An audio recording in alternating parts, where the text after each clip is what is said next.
Hey everybody, it's Andreas, and today we're hanging out with Chris yet again. Chris and I are going to be discussing the topic of passion. And to start this off, I'm going to start it with you. What you got, big boy? So the first thing we wanted to talk about is kind of the big struggles with passion and how it kind of ebbs and flows in your daily life and in business. And there's a lot of days where you get up and you're like, man, like I've got the passion, but I just don't feel it today. Like I'm not 100%. Like you haven't lost your vision or your focus, but at the same time you're just not in the mood to go and do anything. Yeah, and you get days. It's called off days, okay? Or it's called the day that you just decide to go for a drive. And really, in all reality, like they happen. They do happen. Like you can't avoid it. They happen to me a lot. And it's so funny because like people are like, man, I think I lost my mojo. I don't think I have the speed today. And in all reality, I mean, it's gonna happen, and you have to accept it. So if that's going to happen, what are the ways that we can do to kind of get us back on our feet and get us back into the flow and get into feel what we like to say Gucci. Feeling good. So there's a few different options that you can do. I'll explain some of them that work for me. The biggest thing that I've found for myself as an extrovert is to be around other people that are like-minded. So surrounding yourself with individuals that you feel successful, that you feel that can lift you up, I think it played a huge role, especially for me, in getting in that right mood. The other thing for me that's big is just putting on some good music. Yeah, we've talked about that. For you, music does a lot. Oh, absolutely. I mean, I could put on some house music or even some old school rap, like I'm talking 90s rap. Yeah. Little OPP. I feel it. And I'll tell you, as soon as it goes on, all of a sudden you're like, the shoulders start. Man, it works out pretty easy for you. The other day we were out here and we were hanging out, we're doing a little bit of work, and you're just bumping, man. And you know what? Your energy was contagious enough for me that after that I was like, I'm in such a good mood. It's freaking 10 o'clock. Mm-hmm. I wish I had this earlier. Why did I let myself get in the way of myself all day? I could have been so much more productive. Well, and you know, it's kind of funny because I think you're very similar to me in the aspect that you're also an extrovert. So you recharge off of other people's energy. I'm a trained extrovert. Are you trained, or are you one of those ones that are kind of like in between, where you're an introvert, you can charge by yourself, but at the same time, when you're in the right moment or the right mood, you're an extrovert? You're definitely an extrovert. I'm an extrovert now, but like we've talked about the struggle and how real that was of the younger years, and I was not an extrovert in any way, shape, or form. I just knew that, hey, if I wanted to accomplish what I need to accomplish, I got to get to work on me, right? And it's not going to work. I'm not going to be able to do what I want to accomplish by just being in my little shell and not getting out of my comfort zone. I feel like at the same time as well, too, as you grow and you mature, especially as you get up in age and you get more integrated in your business or whatever your passion is that you're doing, you definitely evolve a little bit too. And it's not that you lose it, it's just that you found other avenues to recharge you. Mm-hmm. So what do you find? What works the absolute best for you? I find, music, people aside, the best thing that's happened for me, because I've always been an extrovert all my life, for as long as I can remember, but one of the best things that I've done for myself to kind of help myself get going and focus on the day was my routine when I wake up. It's so simplified. It's exactly the same. I wake up in the morning. The first thing I do, I'm a big believer of coffee. So I go down, push on, put a little coffee going, have my first cup of coffee, and I set a daily timer. Rituals, right? Daily rituals. Yeah. I set a timer on my phone. So when I get up at 4:30, I make my coffee. By 4:40. I have my timer set for 15 minutes, and that's my me time to do whatever I want to do. And that's something I could go on Facebook, I can go on Instagram. That's your guilt-free pleasure zone where you're like, here's the time that I've allotted to do just absolute nothing because I feel like doing that. Oh yeah, and I mean, it takes a while for me to get my brain fired up and going. Like for sure. Sometimes I can wake up depending on how the day is or what I'm doing. If it's something that involves growth, I mean, I wake up and instantaneously I'm like wide awake. But there are days where I need that 15 minutes and that timer, whether I need it or not, I take it. That's an interesting method, man. It becomes like a ritual. Okay, so what about, can I interrupt you? Yeah. What about this? For me, what I find is that if I have stuff booked the next day, Like, I have to wake up. I have a reason to wake. We're entrepreneurs. We don't have to do anything if we don't want to. The paycheck will show that, but we don't have to do anything, right? Nobody's going to go there and tell you have to be at work at 8 a.m. or 7 a.m. or 4:40. Like, that doesn't exist. So for me, if today I have planned for tomorrow and I have something that I actually have to go and do tomorrow, I feel so much better when I wake up because I have a purpose. I have a reason. It's as simple as I have a reason to get up, to dress up, to show up. That has a huge impact in my mood and in how I feel throughout the day. So in reality, what you're saying is you actually thrive off structure. I do. That would be your biggest thing. And in business, I strive off. Yeah. It's for you. I mean, for thriving, that's one of the things. But I bet you that's not your only thing that you do that helps you get motivated.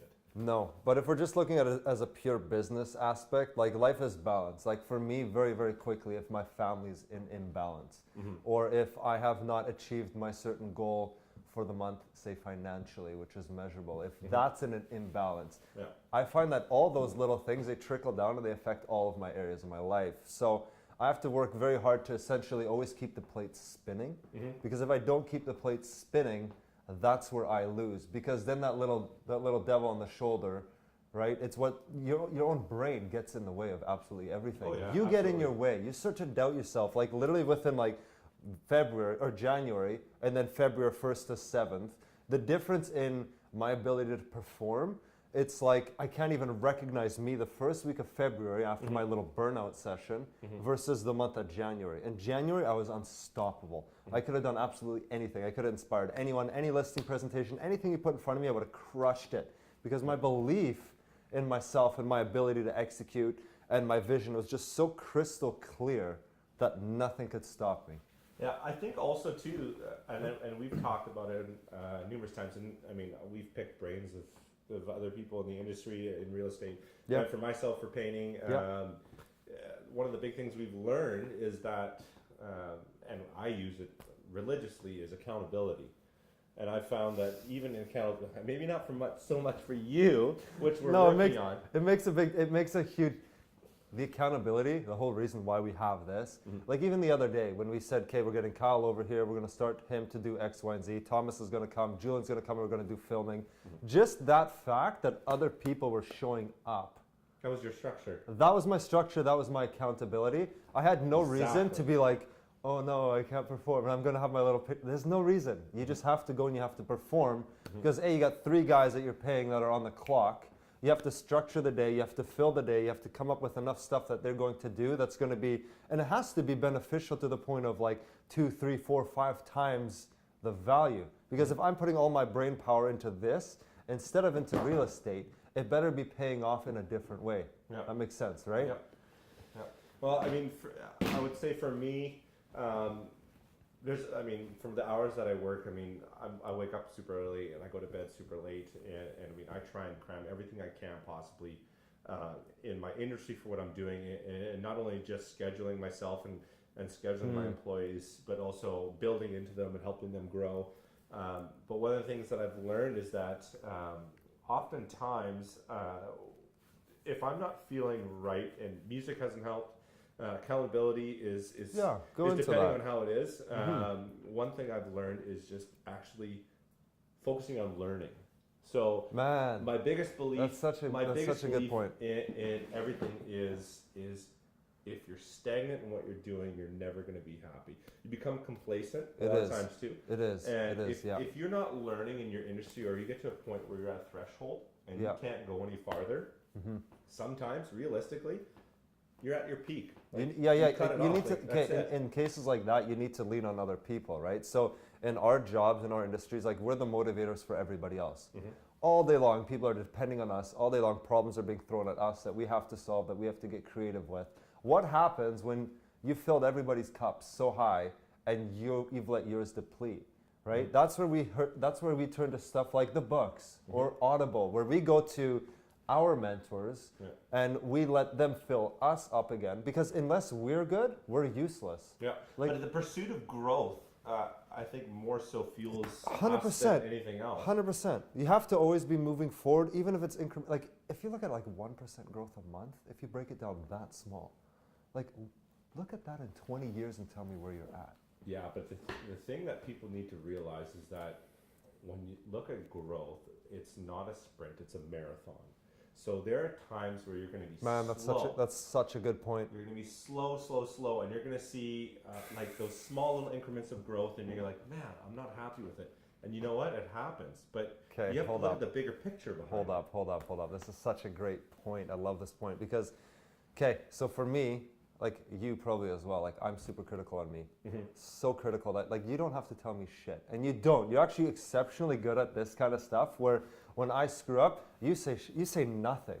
Because you know that like I'm gonna be my worst enemy on this so much harder. I'm actually gonna want to actively improve this. That you saying that will only actually further my decline. So let me do me, let me get me back up. And I look at things instead of like, even now, like January was phenomenal. First week and a half of this month for me, not where I'd like them to be. But why do I focus on that week? Why do I forget that every year I've grown my business 25%. Every year since I've started. Why do I forget that? I think it's because we forget about the whole fact that in life, it's in stages. It's not something that we can basically go from 0 to 60 and become completely successful. Like you look at some of the biggest boys in the industry in real estate. I mean, it didn't happen overnight for them.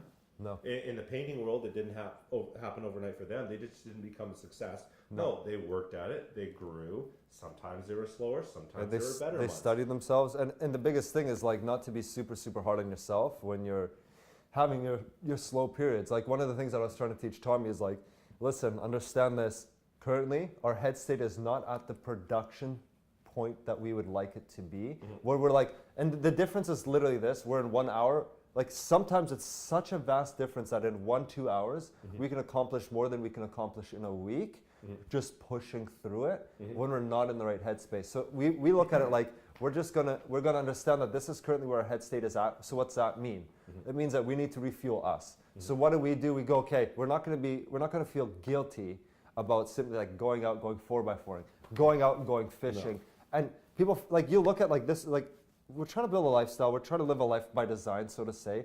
We look at it like when you're working, work. When you're in a good headspace, go. As soon as you lose that, understand that you're just a human and take that time, call it vacation time. We don't call, like as entrepreneurs, if our head's not right, we don't accomplish nothing. No. So we look at that time and we go, essentially writer's block. 100%. We look at that time and we go, okay, this is currently that cycle, which means opportunity for us to go on holiday because we've just worked so hard. We do our version of holiday, fishing, traveling, whatever. We do that. We come back re-energized, refueled, and then those 3 weeks after, we can accomplish more than we did in the 4 weeks before. But that energy that you have when you bring to the table, when you've taken that break, because there are days where you need that break. I mean, I've had days where I've like, it's 4 p.m. You know what? I'm shutting down. Like my headspace isn't there. I need to shut down. I need to take a break, and I need to focus on doing something else. So my passion outside would be like going to the gym. Yes. Or it would be playing pool or whatever else it could be. I mean, there's a myriad of different things. Whatever your passion for your hobbies is great.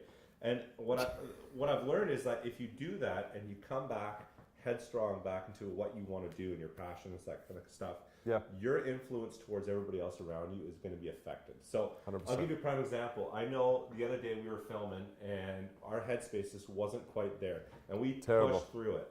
And I could tell from Tommy's our behind the scenes guy right now.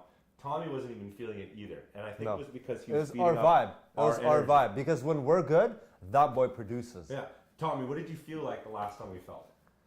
Pretty much the same. Pretty much the same. You resonate off us like 100%. If like now, like how we're speaking, how we're talking on camera, the content is actually like 100 times better than what we just plugged through last time, and we just went through the motion. And I could see he feels that. Just look at the way that he's standing right now. Like it's a much more like we're gonna do this shit. Yeah, absolutely. Right? So it's our job to we have to get us right to be able to get everybody that we're working with right, to be able to help our clients in the way that we need to. Yep. And what we forget as entrepreneurs is everything in the entrepreneur game just comes down to mental. You're gonna have to execute, you're gonna have to take action, but 90% of the battle is simply what's between your own two ears, managing the self-awareness of that, being able to study that, improve that marginally, and then you can come back and just kill it for everybody else. Yeah, absolutely. Right? Sick, man. I'm just going to cut this right here. This was a freaking awesome video.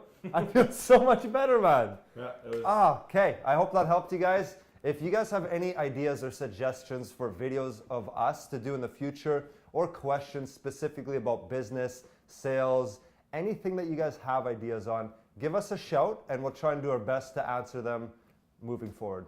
Thanks so much.